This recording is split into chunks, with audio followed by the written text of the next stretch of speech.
Bismillah ar-Rahman ar-Rahim, salam alaikum wa rahmatullahi ta'ala barakatuh, que la paix soit avec vous, où que vous soyez, qui que vous soyez, soyez la bienvenue sur cette humble chaîne qui ne fait que relayer des informations qui, à mon sens, à moi et d'autres me suivront sur ce chemin-là, sont importants pour notre vie. Avant de passer, Inch'Allah, et ça c'est une promesse, et quand je fais, Inch'Allah, une promesse, tant que je suis vivant et que j'ai un mouvement, je la prendrai en considération et je serai à la hauteur de ce que j'ai promis. Je vais passer au côté création matière, le corps humain de Adam, dans un verset qui est le même que ce qu'on a vu, mais d'un autre côté, comme ça on aura une vision 4, 5, 6, 20D. 20D, c'est une façon de parler, 20D. Il n'y a pas de 20D encore, hein. Il y a 3D, 4D, c'est tout. Mais bon, je pense que vous avez appris à me connaître et à ne pas me juger quand je parle. Je voulais juste un petit peu voir avec vous 3 phrases coraniques qui m'ont marqué à vie. Quand je vous dis que ça m'a marqué à vie, je ne rigole pas. C'est un truc qui s'est ancré, on dirait il est rentré ici, il m'a attrapé. Et ça n'a pas été le déclin, puisque je suis né à la recherche. Je me permets de dire que je suis né à la recherche de quelque chose. Dès que j'ai ouvert les yeux, j'ai des flashs que tout le monde, bien sûr, a. Bon, pas tout le monde, mais la plupart des gens ont ce flash-là. Ils se rappellent de choses. Et ils avaient 2 ans, 1 an, 3, 4, 5 ans. Il y a des gens qui ne se rappellent pas du tout. Ils te disent, bon, je ne me rappelle pas du tout.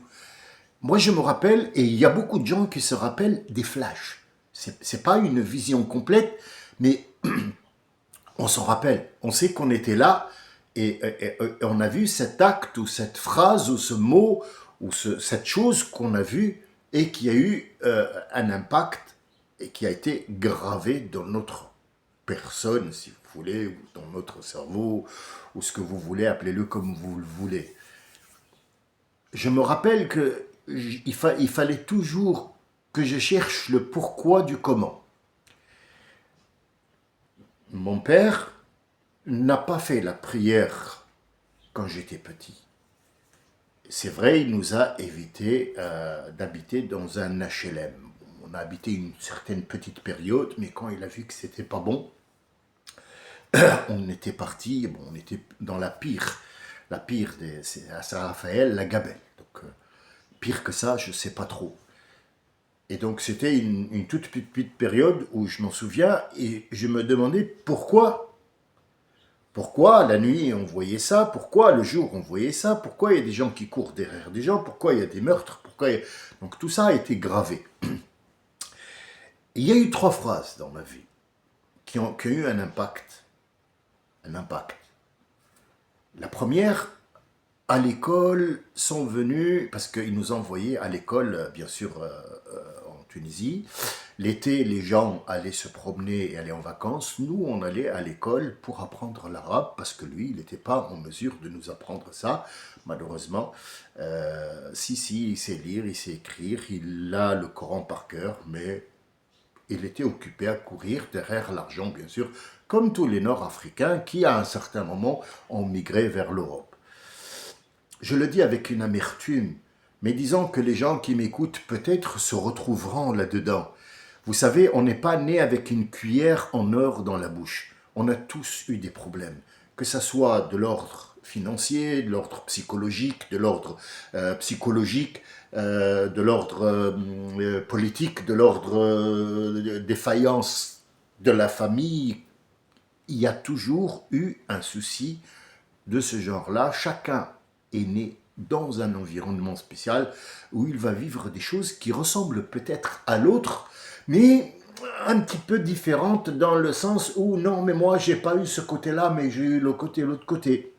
Alors il y a des gens qui n'ont pas eu cet amour de leurs parents. On est bien d'accord. D'entre vous, beaucoup vont se reconnaître. Il n'a pas eu cette affection du père, il n'a pas eu cette affection de la maman, il a eu une enfance normale où il n'y a pas eu cette obligation du père et de la mère de donner à cet enfant ce qu'il faut, mais ils se sont trompés parce qu'ils croyaient que donner à l'enfant, c'était lui donner à manger seulement. Or, Allah, il a dit, dans la même sourate, Taha, écoutez bien, écoutez bien, écoutez bien. Écoutez bien, vous allez comprendre, ça ne fait pas partie des 3 choses qui m'ont marqué, mais c'est une introduction pour que vous puissiez comprendre que Allah Azza wa Jal a tout dit dans le Coran. Tout. Taha, la même qu'on était en train de voir Iblis, le Jannah, Adam et le corps. Bien. Wa amur ahlaka bis-salati wastabir 'alayha la nas'aluka rizqa nahnu narzuquka wal 'aqibatu lit-taqwa. Ça c'est en arabe, j'ai lu le verset en arabe, je vais essayer de vous donner un rapprochement et non pas une traduction. Un rapprochement. Parce que si je le traduis, ça y est, on a fait le tour, c'est bon. Mais c'est un rapprochement pour que tu puisses savoir ce que Dieu te demande, toi, parent. Ô toi le monsieur, pas la dame. Pourquoi? Mais parce que la dame, automatiquement, dès que le petit spermatozoïde rentre, elle commence à lui donner. T'as pas à lui dire. Il n'y a pas de machine ou un bouton où tu appuies. Allez, donne-lui, mère. Après, chaque mère va donner ce qu'elle a. Si elle est vide, c'est qu'elle ne donnera rien. Et si elle est pleine, elle va lui donner. Mais dans les 2 cas, elle va lui donner ce côté féminin, elle va donner des sentiments, elle va lui donner les peurs, les craintes, les machins. Donc, ce qui fait le côté féminin, de toute façon, quoi qu'il arrive, les chromosomes seront là dans ce bébé, qu'il soit une fille ou un garçon. Et monsieur, et cette femme, elle l'a porté, ça y est, elle a fait son devoir. Bon, après, hein? Et toi, à part mettre la graine et puis sur le balcon, hein, c'était bien? Alors, il demande à la femme, alors, hein, c'était bien? Elle exploite. Qu'est-ce que tu comptes faire maintenant là? Ah bah, je vais travailler pour lui apporter des sous et... Ah bon, parce que toi, tu apportes les sous? D'accord. C'est toi qui lui donnes à manger, c'est ça? D'accord, d'accord. Alors, écoute bien ce que ton Dieu te dit.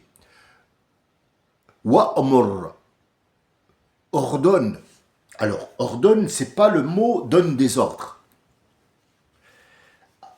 Mettre son bureau en ordre, son armoire en ordre, sa vie en ordre, sa maison en ordre, et mettre de l'ordre dans sa famille. Chacun va savoir sa place, elle est où. Ça, c'est l'ordre. Ordonne. Et pas, ouais, toi, femme, va mettre un... Non, non, non, non, non, c'est pas ça. C'est pas ça, cousin. C'est pas ordonne, mais de l'ordre dans ta famille. Wa'mur ahlak. Ahlak, ici, ça peut être une femme. Pourquoi il a dit ahlak? Il n'a pas donné, il n'a pas dit enfant. Parce qu'ici, c'est toute la famille. On aura le même verset.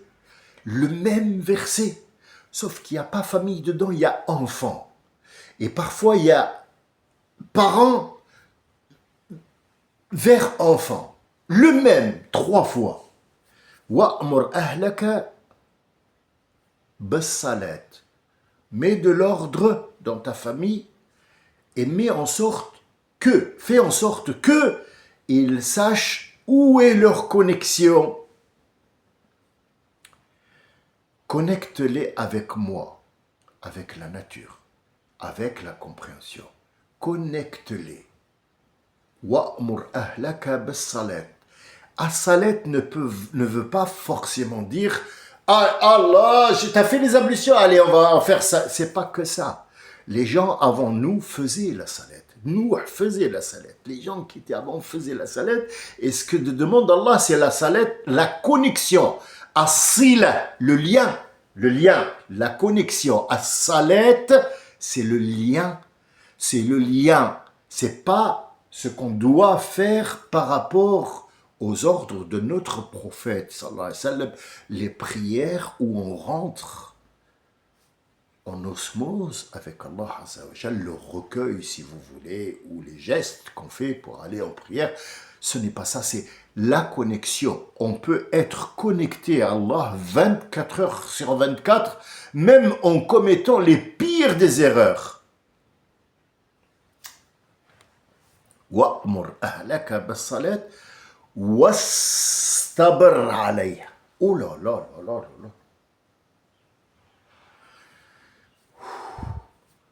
Normalement, le verbe wasbir, ça veut dire sois patient. Pourquoi on appelle le malade patient? Parce qu'il subit la douleur et il est en train d'attendre qu'il soit soigné, puis après guéri, et il sait que ça va prendre du temps. Il n'y a jamais eu quelqu'un qui est rentré dans une opération et il est sorti en courant parce qu'il faut un temps où il va se rétablir. Donc c'est pour ça qu'on l'appelle patient et non pas client. Client, il va acheter. Il peut être patient et client. Bien sûr, il a acheté un cœur ou, je sais pas, des veines ou du sang ou je sais pas quoi, ou du cartilage d'un mort ou de son proche. Il l'a acheté et il va se faire soigner, donc il sera patient. Sois patient. La patience à sabr. Mais ici, il a dit was tabr. Was tana. As-sina'a, c'est la création, la fabrication, l'industrie. Il va créer quelque chose. Il va prendre de la terre et il va faire un truc comme ça. Hop, il a fait un bol. D'accord? Ça, c'est sana'a. Istana'a ou istabara, il a fait en sorte d'augmenter à un point où il va devoir créer encore une fois la patience. Ça y est, j'ai plus de patience, ça y commence à m'énerver. Et là, il y a une voix qui lui dit « Wastabr » crée-toi encore une patience, cherche-lui une cause, cherche-lui une excuse pour que tu puisses encore fabriquer encore une patience. Parce que la patience de l'être humain est limitée. Et il sait que le papa, il va être à un certain moment submergé par toute cette société, peu importe la société où il a vécu. On vit la même chose que les Romains à l'époque, ou alors les Égyptiens, ou alors les Israéliens, ou les Turcs ont vécu, sauf que eux, ils avaient moins de matériel. Nous, on est plus fatigués qu'eux. Eux, ils étaient moins fatigués que nous. Ils n'avaient pas tout ça à gérer. Mais ils avaient aussi les mêmes choses. Les mêmes choses. Ils géraient les mêmes choses. Ils géraient les gens qui avaient soif de pouvoir. Ils géraient les guerres. Ils géraient le matériel de guerre. Ils géraient aller à la pêche, à la chasse, la cueillette. Ils géraient comme nous le froid, le chaud, la fatigue, dormir, les craintes, la peur. Voilà. Wastabir alayha, sur ta famille. La nas'aluka min rizq. Nous ne te demandons pas d'aller chercher du travail pour aller chercher manger. Ça, c'est un mouvement que toi, tu dois faire pour te trouver une excuse pour être papa, être un homme sur la terre. Ne te mens pas et ne te trouve pas des excuses à la con pour dire « Ah, mais moi, j'ai travaillé parce que moi, je travaille. » Non, non, non, ferme-la, toujours. Oui, à vie, ferme-la à vie. Même après la vie, ferme-la. T'as rien fait, c'est des causes, ça. C'est des causes. Il y a des gens qui ont fait toute leur vie. Ah, moi je connais des gens qui ont un brevet de technicien en aéro, machin, je sais pas quoi, nautique ou aérodynamique ou je sais pas quoi. Et la femme, elle était directrice d'un cabinet ministériel. Non, on s'en fout. Et ils se sont convertis en maraîchers. C'est un mouvement. C'est pas parce que dans le maraîchage, il y a plus d'argent. Non, il y avait plus d'argent, mais il y avait plus de contraintes de l'autre côté. Donc, en fait, il fait un mouvement. Il va faire un mouvement. Ne me dis pas, tu as travaillé. Alors, nous, on va te mettre sur le chemin du travail. C'est pas ce qu'on te demande. Mais qu'est-ce que tu demandes, ya Rabbi? Nous, l'homme. On te donne, c'est nous qui te donnons. T'inquiète pas. Moi, je vais faire en sorte de te faire les causes pour que tu trouves du travail, ou tu trouves de l'argent, ou tu trouves les choses dont tu as besoin. Pas forcément, on va pas le nommer, dire un travail. Mais ce qu'on te demande, c'est al-aqibatu, al-aqiba, c'est-à-dire la conclusion de tout ça. Nous, on te demande juste at-taqwa. Prends en considération qu'il y a un Dieu. Et prends en considération ce qu'il te demande. Tout le reste, tu l'auras si tu le veux. Or, on se rend compte, et on revient là où on a commencé, pour que vous sachiez que j'ai pas perdu le fil, j'espère que vous non plus. Et il y a des gens à qui je m'adresse maintenant, qui te disent, moi j'ai pas senti mon père, ma mère, je ne connais pas, j'ai eu que des insultes de mon père, j'ai eu que des trucs maltraitances de ma mère, ou alors, pas à ce point-là, mais ils étaient absents de ma vie, la plupart des Nord-Africains, ils ont juste pas un amour, si on appelle ça un amour, non, c'est une maman poule, et papa absent, au café ou alors dans le travail. J'ai pas eu de papa. Il est là. Oui, il est là. Mais j'ai pas eu de papa. Le côté papa, je le connais pas. Pas. Tu comprendre. Ce qu'on te demande, c'est pas dur. Ce qu'on te demande, c'est pas le corps. Ce qu'on te demande, c'est autre chose. At-taqwa. Le lien. Fais le lien. Alors, les choses qui m'ont marqué.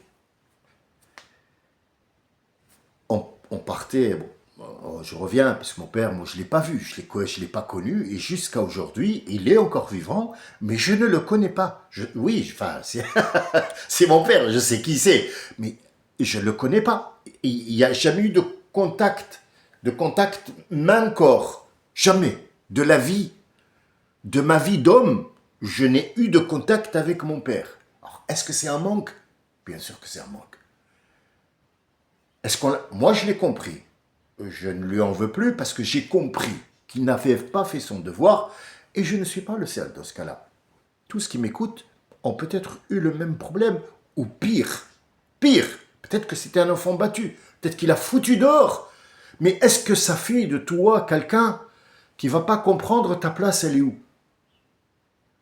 Est-ce que ça fait de toi quelqu'un qui va devenir un hors-la-loi qui va foutre la merde dans ce monde-là parce que... Non. Non.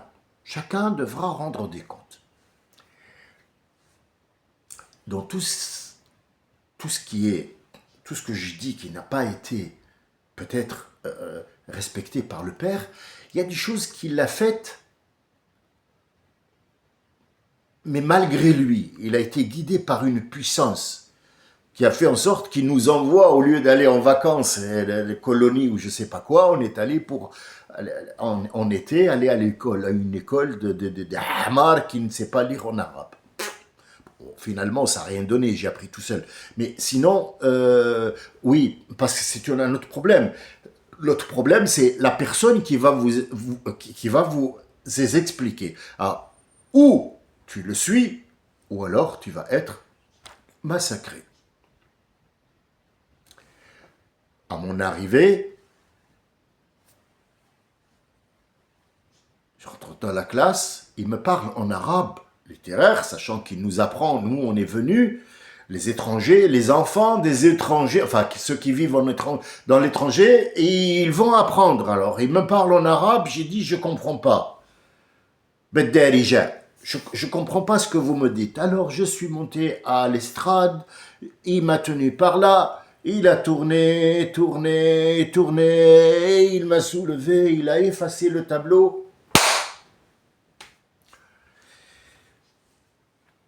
Je ne t'aime pas, je t'aimerai jamais, ni toi, ni l'islam, ni ton Dieu que tu prônes, ni ton pays, ni les gens, et je vais détester mon père, ma mère, la terre, l'air, l'eau, les poissons, et Jordan Bardella. Bon, il a rien à foutre, Jordan Bardella, mais moi je cherche l'époux. C'est comme ça que ça se passe dans la tête d'un enfant. Et heureusement, Allah Azza wa Jal est là, et il va te guider parce qu'il te connaît. Fais confiance à Dieu. Fais confiance à moi. Le premier chose qui est, bon, je continuais quand même, et donc tu as un mec qui rentre, qui vient pour ces gens-là qui vivent en France, qui ont le franc à l'époque, et il apporte des petits des timbres. Il y a une main comme ça, la main de Fatma, c'est écrit Qala Rasulullah, le prophète a dit, celui qui prend en charge un orphelin, il sera comme ça avec moi au paradis. Moi, jeune, on avait le franc, ma grand-mère avait l'argent qu'il faut, donc hop, là, j'en achète 5 pour moi, j'étais au paradis déjà. Ah ben, j'ai acheté les timbres. C'est où le paradis? Ah bah là, le paradis, c'est où il y a beaucoup de femmes et tu seras bien. C'est tout ce qu'on avait comme information. C'est tout ce qu'on a comme information aujourd'hui aussi. Personne ne... C'est quoi le paradis? Ah, on fait paradis avec le prophète, d'accord. Est-ce que le prophète l'a dit? Ça, c'est une autre histoire. Je vous raconte ce qui m'a... Ah, donc, quand tu fais un geste tout simple, tu vas au paradis. Oui.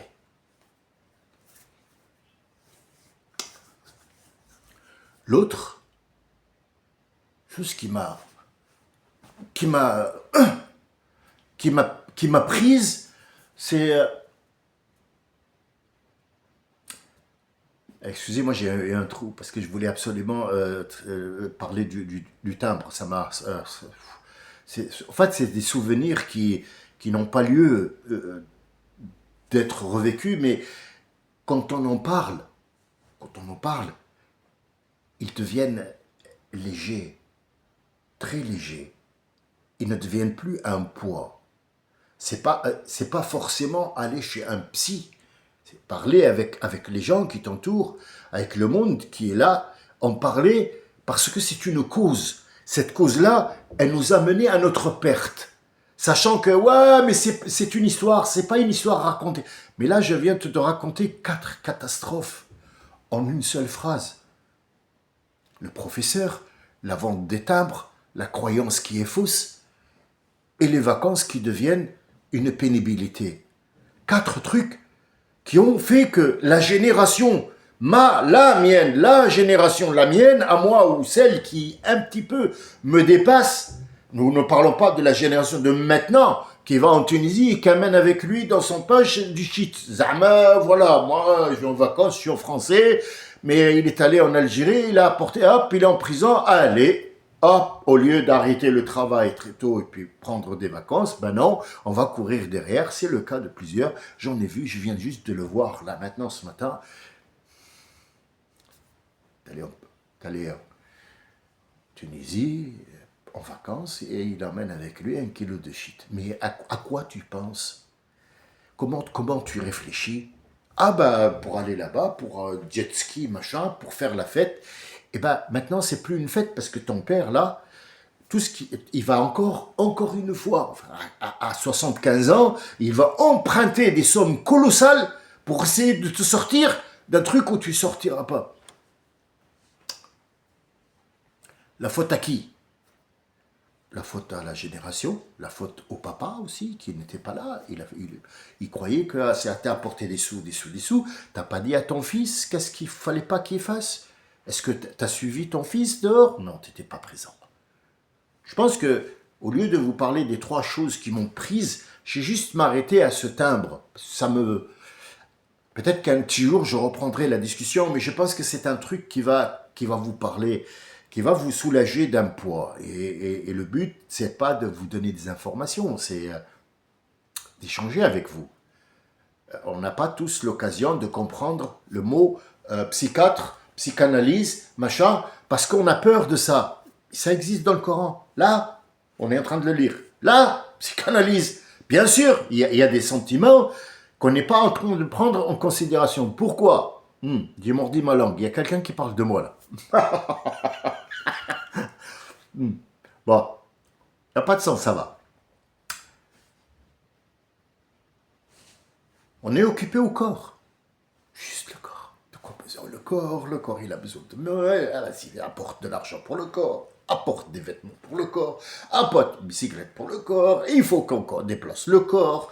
Les gens, les chefs d'État bousillent les gens parce qu'ils ont besoin de corps et ils ont besoin d'autres corps et puis ça devient un commerce. Tu as un cœur? Ouais, non, j'ai 2 poumons.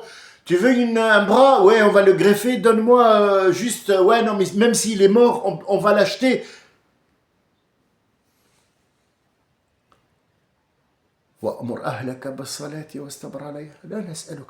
T'occupe pas du corps. Le corps, nous, on s'en occupe. Ce qu'on te demande, c'est autre chose. Ça, pour qu'on n'arrive pas à ce point-là, ce professeur qui m'a fait ça, c'est vraiment un professeur? Moi, je crois pas. Moi, je crois que c'est un assassin. Et j'ai grandi, je suis rentré.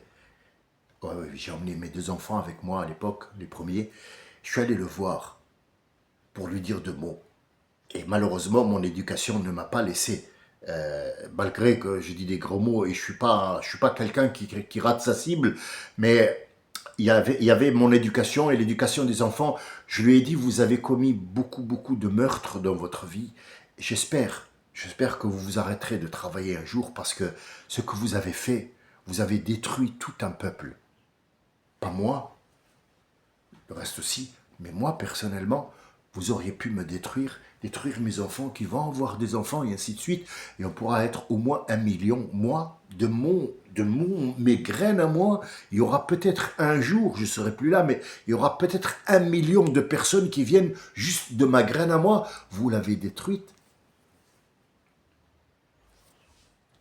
Pourquoi? Mais parce qu'on ne vous a pas appris. On vous a appris que le corps, et non pas l'esprit de ce garçon-là, vous n'avez pas idée de ce que ce garçon-là a souffert. Donc en fait, si jamais un de ces jours, lui, il va tuer quelqu'un, toi et son père, vous serez les responsables, y compris les dirigeants. C'est pas aussi simple que ça. Diriger un peuple, c'est pas un honneur.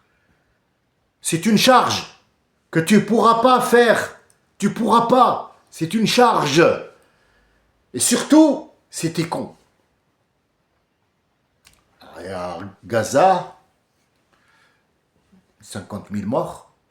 Il y a la Russie et le truc, des morts partout. Il y a l'Amérique, des gens qui meurent avec le Ventanil ou Votanil ou je sais pas quoi. Je connais le nom, mais je fais l'idiot. Il y a des morts partout. L'Inde, ils sont envahis par des maladies. La Chine est en guerre, en ébullition. Il y a tous les jours des accidents de la route. Il y a ça, on le met de côté parce que c'est pas important. Les guerres, les machins... 50 000 personnes qui sont mortes, parmi eux, il y a 17% d'enfants qui ont été bombardés comme ça parce que Benjamin a décidé, c'est pas un problème ça. C'est pas, mais il y a pire. Il y a des choses qui ne sont impardonnables. Il y a des choses sur lesquelles tout un arsenal de monde va se positionner dessus. Il y a Bardella qui s'est pris un œuf sur la tête. Vous vous rendez compte? Vous vous rendez compte de ce que cet homme qui a cassé l'œuf sur la tête de Bardella a fait? Il a détruit tout un peuple parce que c'est un œuf quand même. On s'en fout de Gaza, on s'en fout de tout ça. C'est rien, ça.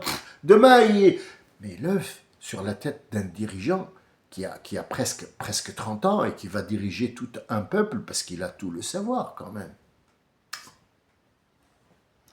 Le lapin, je l'appelle. Le lapin. Quand tu rentres, sachant que ces enfants-là, ils viennent, leurs parents vivent à l'étranger, que tu leur apportes des timbres. Ces enfants, qu'est-ce qu'ils vont faire avec les timbres? Ah, je pose la question, hein. Moi, je suis là, on m'apporte des timbres. J'ai quoi? 11 ans?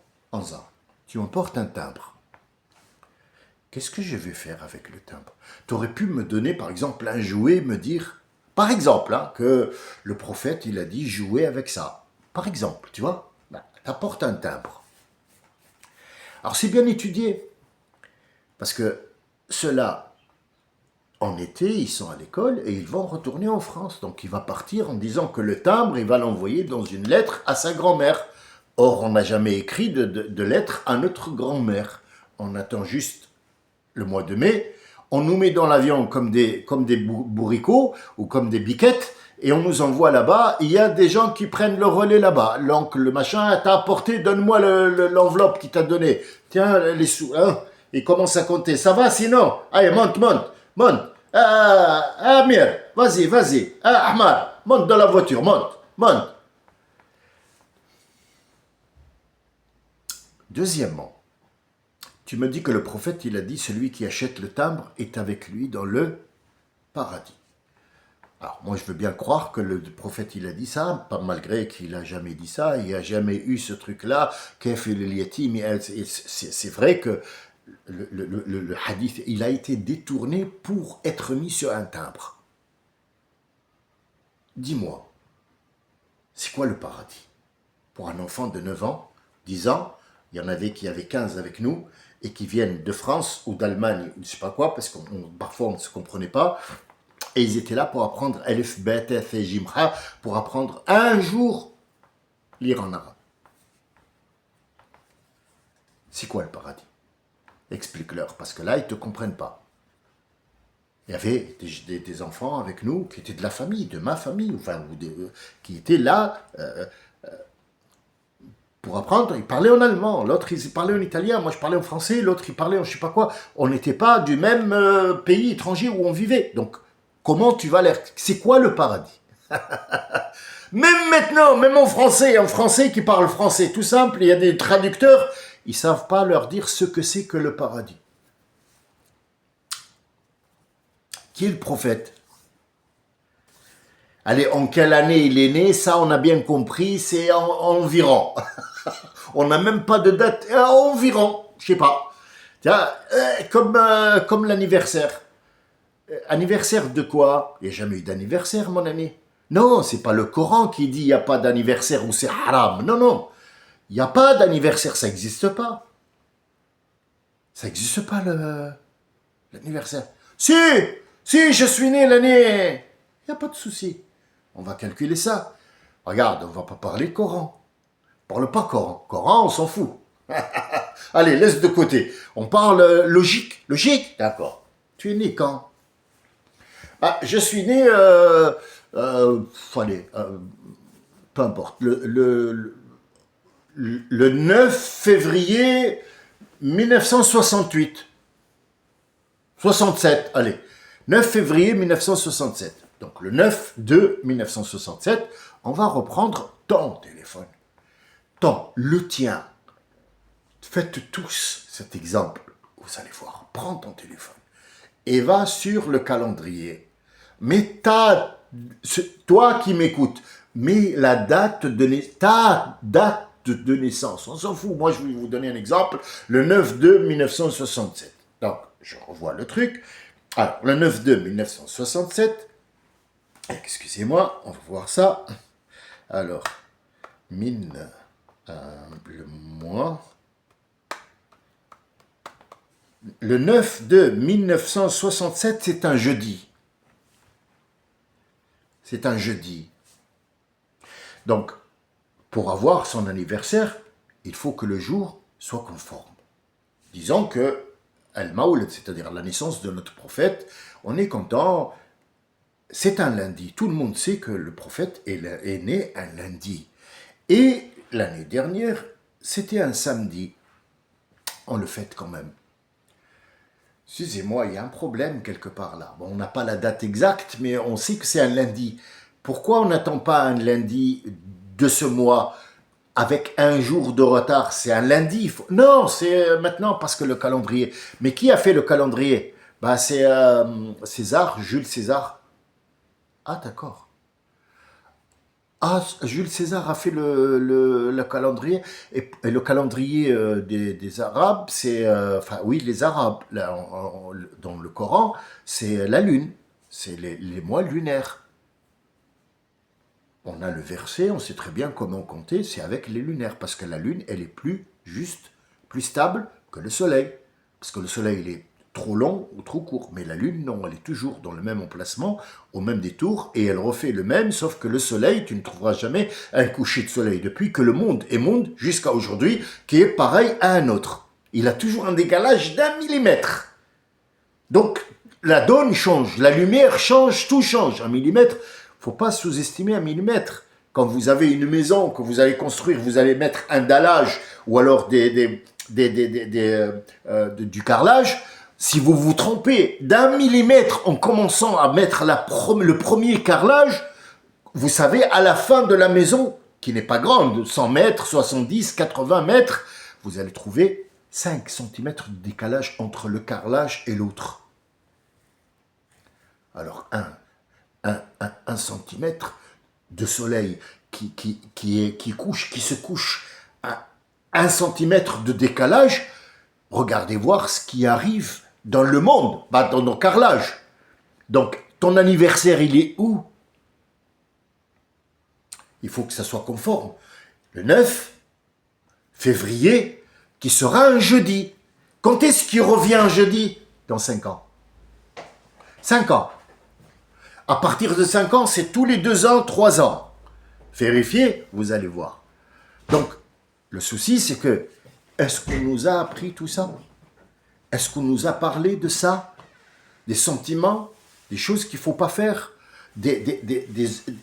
ce heurtement psychologique, cette violence psychologique qu'on fait sans avoir